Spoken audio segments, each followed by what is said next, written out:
Hello friends, welcome to my YouTube channel Ranu की digital library. कैसे हो आप सभी? आशा करती हूँ आप सभी स्वस्थ होंगे, मस्त होंगे। आज हम सुनेंगे भीष्म साहनी जी द्वारा लिखित हिंदी कहानी अमृतसर आ गया, जो कि पटरियाँ कहानी संग्रह में संकलित है। यह 1973 में प्रकाशित हुई थी। तो शुरू करते हैं आज की कहानी अमृतसर आ गया। यह भारत पाकिस्तान के विभाजन के समय की कहानी है। तो आइए सुनते हैं आज की कहानी। गाड़ी के डिब्बे में बहुत मुसाफिर नहीं थे।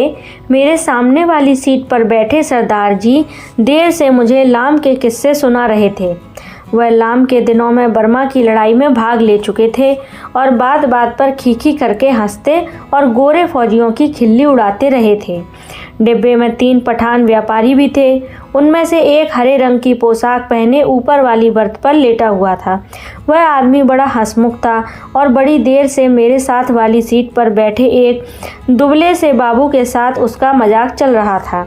वह दुबला बाबू पेशावर का रहने वाला जान पड़ता था, क्योंकि किसी किसी वक्त वे आपस में पश्तो में बातें करने लगते थे। मेरे सामने दाईं ओर कोने में एक बुढ़िया मुंह सिर टाँपे बैठी थी और देर से माला जप रही थी। यही कुछ लोग रहे होंगे। संभव है 2-1 और मुसाफिर भी रहे हों, पर वे स्पष्टतः मुझे याद नहीं।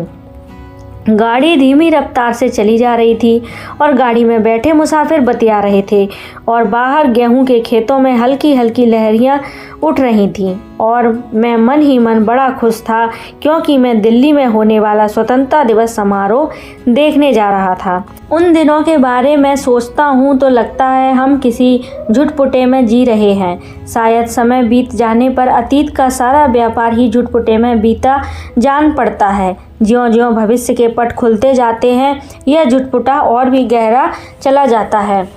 उन्हीं दिनों पाकिस्तान के बनाए जाने का ऐलान किया गया था और लोग तरह तरह के अनुमान लगाने लगे थे कि भविष्य में जीवन की रूपरेखा कैसी होगी, पर किसी की भी कल्पना बहुत दूर तक नहीं जा पाती थी।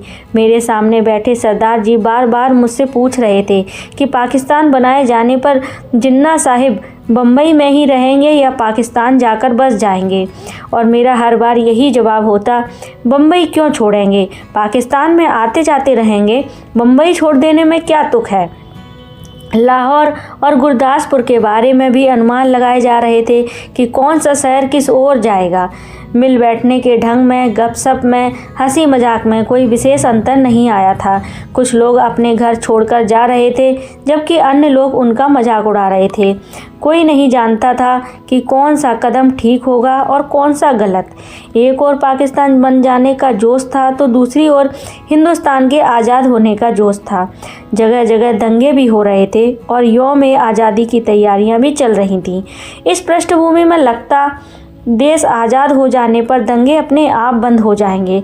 वातावरण में इस झुटपुट में आज़ादी की सुनहरी धूप सी उड़ रही थी और साथ ही साथ अनिश्चय भी डोल रहा था। और इसी अनिश्चय की स्थिति में किसी किसी वक्त भावी रिश्तों की रूपरेखा झलक दे जाती थी।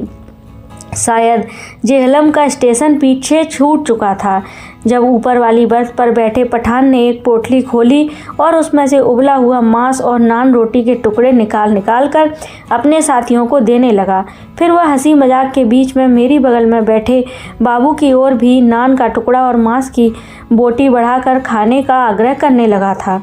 खा ले बाबू, ताकत आएगी, हम जैसा हो जाएगा, बीबी भी तेरे साथ खुश रहेगी। खा ले दालखोर, तू दाल खाता है इसलिए दुबला है।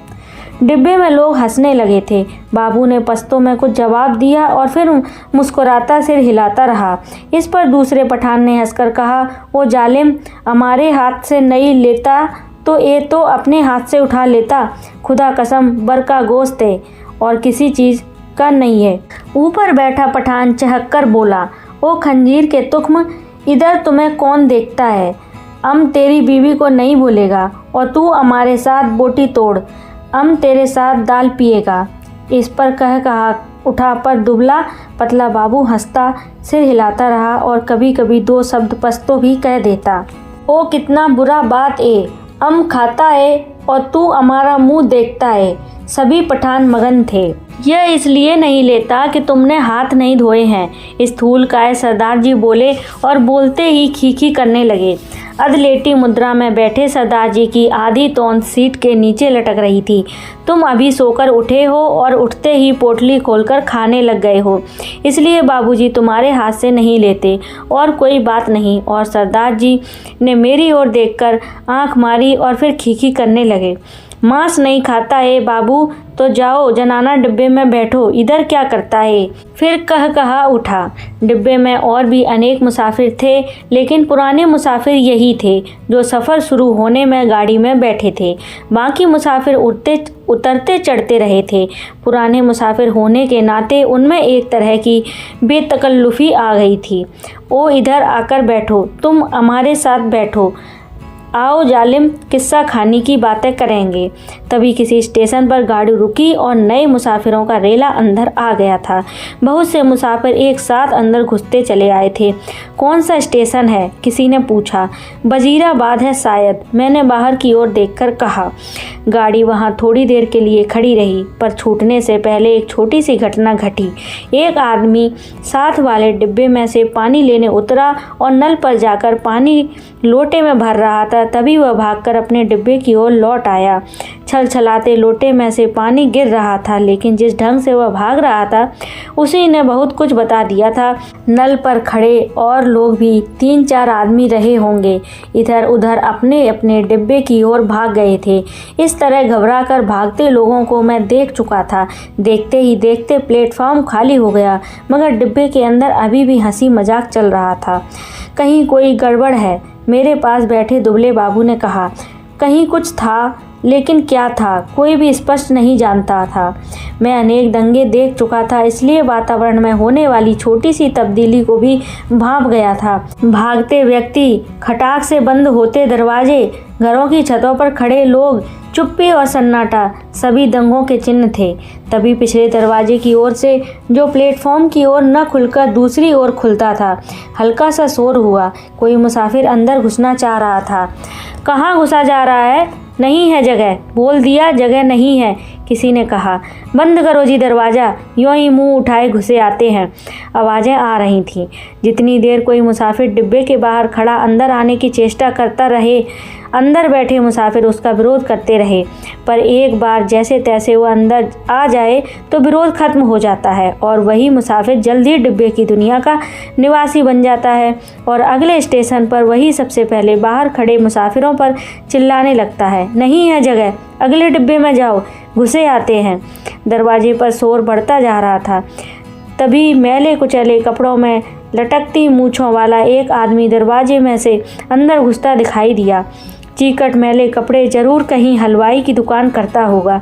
वह लोगों की शिकायतों आवाज़ों की ओर ध्यान दिए बिना दरवाजे की ओर घूमकर बड़ा सा काले रंग का संदूक अंदर की ओर घसीटने लगा। आ जाओ, तुम भी चढ़ जाओ, वह अपने पीछे किसी से कहे जा रहा था।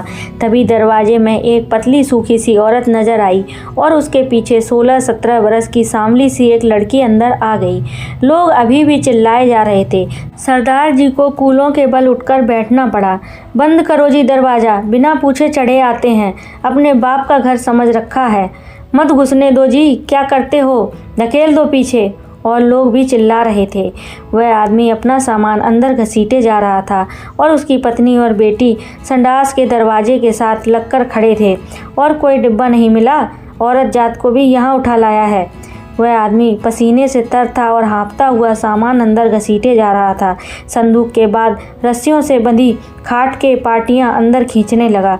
टिकट है जी मेरे पास, मैं बेटिकट नहीं हूँ। इस पर डिब्बे में बैठे बहुत से लोग चुप हो गए, पर बर्थ पर बैठा पठान उछक्कर बोला, निकल जाओ इधर से, देखता नहीं है इधर जगह नहीं है। और पठान ने आओ देखा न ताओ आगे बढ़कर ऊपर से ही उस मुसाफिर के लात जमा दी, पर लात उस आदमी को लगने के बजाय उसकी पत्नी के कलेजे में लगी और वहीं हाय हाय करते बैठ गई। उस आदमी के पास मुसाफिरों के साथ उलझने के लिए वक्त नहीं था। वह बराबर अपना सामान अंदर घसीटे जा रहा था, पर डिब्बे में मौन छा गया। खाट की पाटियों के बाद बड़ी बड़ी गठरियाँ आईं। इस पर ऊपर बैठे पठान की सहन क्षमता चुक गई। निकालो इसे, कौन है ये? वह चिल्लाया। इस पर दूसरे पठान ने, जो नीचे सीट पर बैठा था, उस आदमी का संदूक दरवाजे में से नीचे धकेल दिया, जहां लाल वर्दी वाला एक कुली खड़ा सामान अंदर पहुंचा रहा था। उसकी पत्नी के चोट लगने पर कुछ मुसाफिर चुप हो गए थे। केवल कोने में बैठी बुढ़िया कुरलाए जा रही थी। ए नेक बख्तो, बैठने दो, आजा बेटी, तू मेरे पास आजा, जैसे तैसे सफ़र काट लेंगे, छोड़ो बे जालिमो, बैठने दो। तभी आधा सामान ही अंदर आ पाया होगा, तब सहसा गाड़ी सरकने लगी। छूट गया, सामान छूट गया, वह आदमी बदहवास सा होकर चिल्लाया। पिताजी, सामान छूट गया। संडास के दरवाजे के पास खड़ी लड़की सिर से पांव तक कांप रही और चिल्लाए जा रही थी। उतरो, नीचे उतरो, वह आदमी हड़बड़ाकर चिल्लाया और आगे बढ़कर खाट की पाटियां और गठरियां बाहर फेंकते हुए दरवाजे का डंडहरा पकड़कर नीचे उतर गया। उसके पीछे उसकी व्याकुल बेटी और फिर उसकी पत्नी कलेजे को दोनों हाथों से दबाए हाय हाय करते नीचे उतर गई। बहुत बुरा किया है तुम लोगों ने, बहुत बुरा किया, बुढ़िया ऊंचा ऊंचा बोल रही थी। तुम्हारे दिल में दर्द मर गया है, छोटी सी बच्ची उसके साथ थी, बेरहमो, तुमने बहुत बुरा किया है, धक्का देकर उतार दिया है। गाड़ी सूने प्लेटफॉर्म को लांघती आगे बढ़ गई। डिब्बे में व्याकुल सी चुप्पी छा गई। बुढ़िया ने बोलना बंद कर दिया था। पठानों का विरोध कर पाने की हिम्मत नहीं हुई। तभी मेरी बगल में बैठे दुबले बाबू ने मेरे बाजू पर हाथ रखकर कहा, आग है, देखो आग लगी है। गाड़ी प्लेटफॉर्म छोड़कर आगे निकल आई थी और शहर पीछे छूट रहा था। तभी शहर की ओर से उठते धुएं के बादल और उनमें लपलपाती आग के शोले नजर आने लगे। दंगा हुआ है, स्टेशन पर भी लोग भाग रहे थे, कहीं दंगा हुआ है। शहर में आग लगी थी, बात डिब्बे भर के मुसाफिरों को पता चल गई और वे लपक लपक कर खिड़कियों में से आग का दृश्य देखने लगे। जब गाड़ी शहर छोड़कर आगे बढ़ गई तो डिब्बे में सन्नाटा छा गया। मैंने घूमकर डिब्बे के अंदर देखा। दुबले बाबू का चेहरा पीला पड़ गया था और माथे पर पसीने की परत किसी मुर्दे के माथे की तरह चमक रही थी।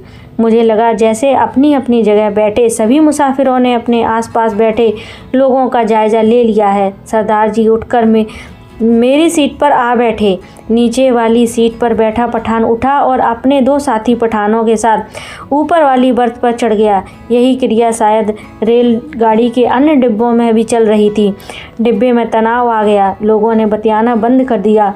तीनों के तीनों पठान ऊपर वाली बर्थ पर एक साथ बैठे चुपचाप नीचे की ओर देख रहे थे। सभी मुसाफिरों की आंखें पहले से ज़्यादा खुली ज़्यादा संकित सी लगीं। यही स्थिति संभवतः गाड़ी के सभी डिब्बों में व्याप्त रही होगी। कौन सा स्टेशन था यह? डिब्बे में किसी ने पूछा। वजीराबाद, किसी ने उत्तर दिया। जवाब मिलने पर डिब्बे में एक और प्रतिक्रिया हुई। पठानों के मन का तनाव फौरन ढीला पड़ गया, जबकि हिंदू सिख मुसाफिरों की चुप्पी और ज़्यादा गहरी हो गई। एक पठान ने अपनी बास्केट की जेब में से नस्वार की डिबिया निकाली और नाक में नस्वार चढ़ाने लगा। अन्य पठान भी अपनी अपनी डिबिया निकालकर नस्वार चढ़ाने लगे। बुढ़िया बराबर माला जपे जा रही थी। किसी किसी वक्त उसके बुदबुदाते होठ नजर आते, लगता उनमें से कोई खोखली सी आवाज़ निकल रही है। अगले स्टेशन पर जब गाड़ी रुकी तो वहाँ भी सन्नाटा था। कोई परिंदा तक नहीं फड़क रहा था। हाँ, एक भिस्ती पीठ पर पानी की मशक लादे प्लेटफॉर्म लांघ कर आया और मुसाफिरों को पानी पिलाने लगा। लो पियो पानी, पियो पानी। औरतों के डिब्बे में से औरतों और बच्चों के अनेक हाथ बाहर निकल आए थे। बहुत मार काट हुई है, बहुत लोग मरे हैं। लगता था वह इस मारकाट में अकेला पुण्य कमाने चला आया है। गाड़ी सरकी तो सहसा खिड़कियों के पल्ले चढ़ाए जाने लगे। दूर दूर तक पहियों की गड़गड़ाहट के साथ खिड़कियों के पल्ले चढ़ाने की आवाज़ें आने लगीं। किसी अज्ञात आशंकावश दुबला बाबू मेरे पास वाली सीट पर से उठा और दो सीटों के बीच फर्श पर लेट गया। उसका चेहरा अभी भी मुर्दे जैसा पीला हो रहा था। इस पर बर्थ पर बैठा पठान उसकी ठिठोली करने लगा। ओ बेगैरत, तुम मर्द हो कि औरत? ये सीट पर से उठकर नीचे लेटता है, तुम मर्द के नाम को बदनाम करता है। वह बोल रहा था और बार बार हंसे जा रहा था। फिर वह उससे पश्तो में कुछ कहने लगा। बाबू चुप बना लेटा रहा। अन्य सभी मुसाफिर चुप थे। डिब्बे का वातावरण बोझिल बना हुआ था। ऐसे आदमी को हम डिब्बे में नहीं बैठने देगा। ओ बाबू, अगले स्टेशन पर उतर जाओ और जनाना डिब्बे में बैठो। मगर बाबू की हाजिर जवाबी अपने कंठ में सूख चली थी। हकलाकर चुप हो गया। पर थोड़ी देर बाद वह अपने आप उठकर सीट पर जा बैठा और देर तक अपने कपड़ों की धूल झाड़ता रहा। वह क्यों उठकर फर्श पर लेट गया था? शायद उसे डर था कि बाहर से गाड़ी पर पथराव होगा या गोली चलेगी। शायद इसी कारण खिड़कियों के पल्ले चढ़ाए जा रहे थे। कुछ भी कहना कठिन था। मुमकिन है किसी एक मुसाफिर ने किसी कारण से खिड़की का पल्ला चढ़ाया हो। उसकी देखा देखी बिना सोचे समझे धड़ाधड़ खिड़कियों के पल्ले चढ़ाए जाने लगे थे। बोझिल अनिश्चित से वातावरण में से सफ़र कटने लगा। रात गहराने लगी थी। डिब्बे के मुसाफिर स्तब्ध और संकित ज्यों के त्यों बैठे थे। कभी गाड़ी की रफ्तार सहसा टूटकर धीमी पड़ जाती तो लोग एक दूसरे की ओर देखने लगते। कभी रास्ते में ही रुक जाती तो डिब्बे के अंदर का सन्नाटा और भी गहरा उठता। केवल पठान ही निश्चित बैठे थे। हाँ, उन्होंने भी बतियाना छोड़ दिया था, क्योंकि उनकी बातचीत में भी कोई शामिल होने वाला नहीं था। धीरे धीरे पठान ऊँघने लगे, जबकि अन्य मुसाफिर फटी फटी आंखों से शून्य में देखे जा रहे थे। बुढ़िया मुँह सिर लपेटे टांगें सीट पर चढ़ाए बैठी बैठी सो गई थी। ऊपर वाली बर्थ पर एक पठान ने अधलेटे ही कुर्ते की जेब में से काले मनकों की तस्बीह निकाल ली और उसे धीरे धीरे हाथ में चलाने लगा। खिड़की के बाहर आकाश में चांद निकल आया और चांदनी में बाहर की दुनिया और भी अनिश्चित और भी अधिक रहस्यमयी हो उठी। किसी किसी वक्त दूर किसी और आग के शोले उठते नजर आते। कोई नगर जल रहा था। गाड़ी किसी वक्त चिंगाड़ती हुई आगे बढ़ने लगती, फिर किसी वक्त उसकी रफ्तार धीमी पड़ जाती और मीलों तक धीमी रफ्तार से ही चलती रहती। सहसा दुबला बाबू खिड़की में से बाहर देखकर ऊंची आवाज में बोला। हरवंशपुरा निकल गया। उसकी आवाज़ में उत्तेजना थी। वह जैसे चीख कर बोला था।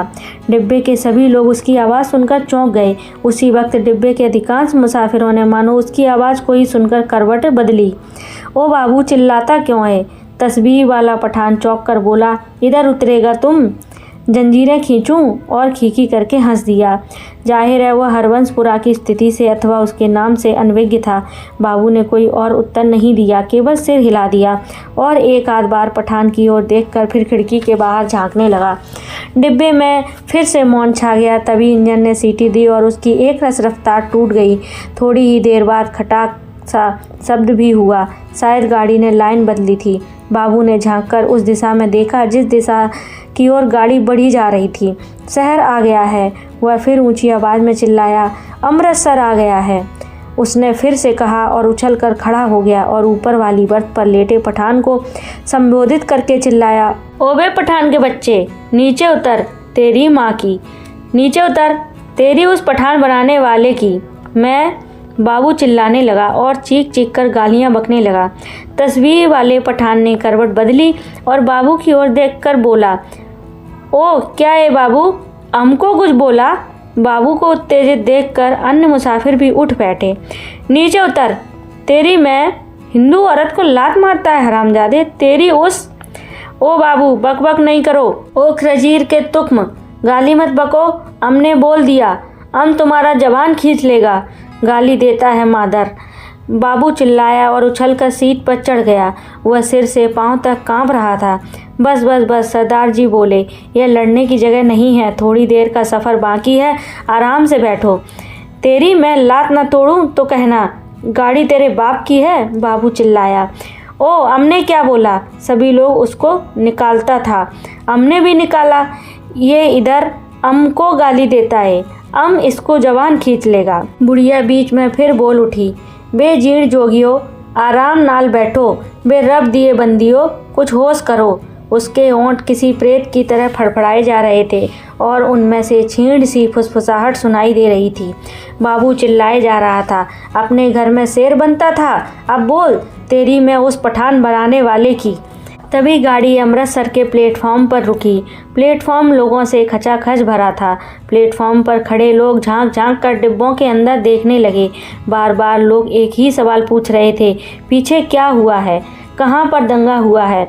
खचाखच भरे प्लेटफॉर्म पर शायद इसी बात की चर्चा चल रही थी कि पीछे क्या हुआ है। प्लेटफॉर्म पर खड़े 2-3 खोमचे वालों पर मुसाफिर टूट पड़ रहे थे। सहसा भूख और प्यास परेशान करने लगी थी। इसी दौरान 3-4 पठान हमारे डिब्बे के बाहर प्रकट हो गए और खिड़की में से झांक झांक कर अंदर देखने लगे।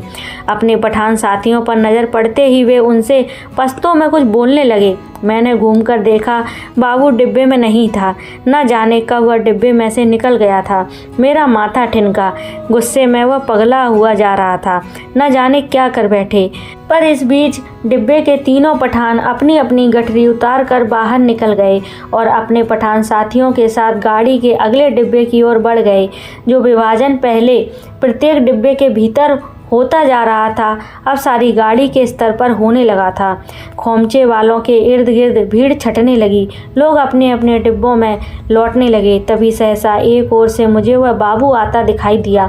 उसका चेहरा अभी भी बहुत पीला था और माथे पर बालों की लट झूल रही थी। नज़दीक पहुंचा तो मैंने देखा उसने अपने दाएं हाथ में लोहे की एक छड़ उठा रखी थी। जाने वह उसे कहाँ मिल गई थी। डिब्बे में घुसते समय उसने छड़ को अपनी पीठ के पीछे कर लिया और मेरे साथ वाली सीट पर बैठने से पहले उसने हौले से छड़ को सीट के नीचे सरका दिया। सीट पर बैठते ही उसकी आंखें पठान को देख पाने के लिए ऊपर की ओर उठीं, बट डिब्बे में पठानों को न पाकर हड़बड़ाकर चारों ओर देखने लगा। निकल गए हरामी मादर के, सब निकल गए। फिर वह सिटपिटाकर उठ खड़ा हुआ, चिल्लाकर बोला, तुमने उन्हें जाने क्यों दिया? तुम सब नामर्द हो बुज़दिल। पर गाड़ी में भीड़ बहुत थी। बहुत से नए मुसाफिर आ गए थे। किसी ने उसकी ओर विशेष ध्यान नहीं दिया। गाड़ी सरकने लगी तो वह फिर मेरी वाली सीट पर आकर बैठ गया। पर वह बड़ा उत्तेजित था और बराबर बड़बड़ाए जा रहा था। धीरे धीरे हिचकोले खाती गाड़ी आगे बढ़ने लगी।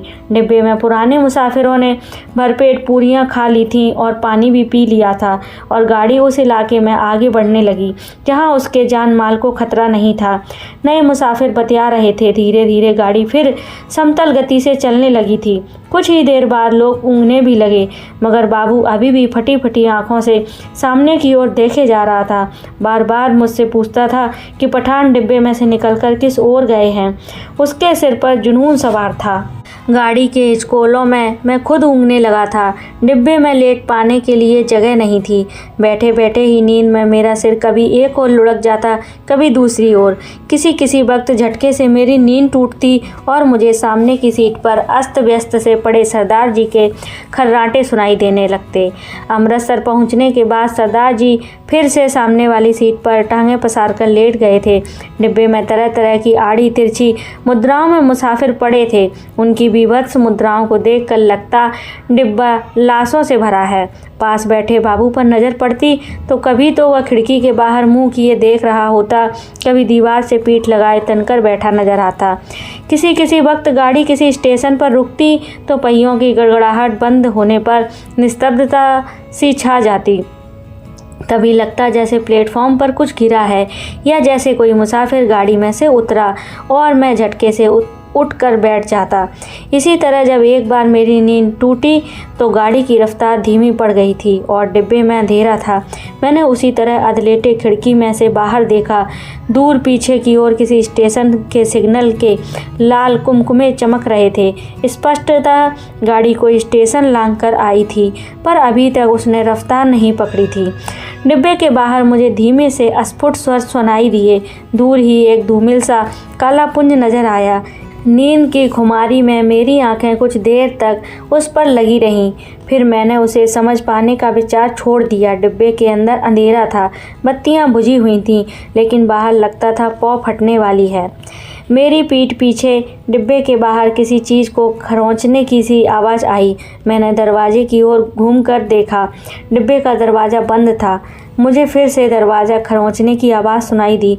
फिर मैंने साफ साफ सुना लाठी से कोई डिब्बे का दरवाज़ा पटपटा रहा था। मैंने झांक कर खिड़की के बाहर देखा। सचमुच एक आदमी डिब्बे की 2 सीढ़ियाँ चढ़ आया था। उसके कंधे पर एक गठरी झूल रही थी और हाथ में लाठी थी और उसने बदरंग से कपड़े पहन रखे थे और उसके दाढ़ी भी थी। फिर मेरी नज़र बाहर नीचे की ओर आ गई। गाड़ी के साथ साथ एक औरत भागती चली आ रही थी, नंगे पांव, और उसने 2 गठरियाँ उठा रखी थी। बोझ के कारण उससे दौड़ा नहीं जा रहा था। डिब्बे के पायदान पर खड़ा आदमी बाहर बार बार उसकी ओर मुड़कर देख रहा था और हाँफता हुआ कहे जा रहा था, आजा आजा, तू भी चढ़ आजा। दरवाजे पर फिर से लाठी पटपटाने की आवाज़ आई। खोलो जी दरवाज़ा, खुदा के वास्ते दरवाज़ा खोलो। वह आदमी हाँफ रहा था। खुदा के लिए दरवाज़ा खोलो, मेरे साथ में औरत जात है, गाड़ी निकल जाएगी।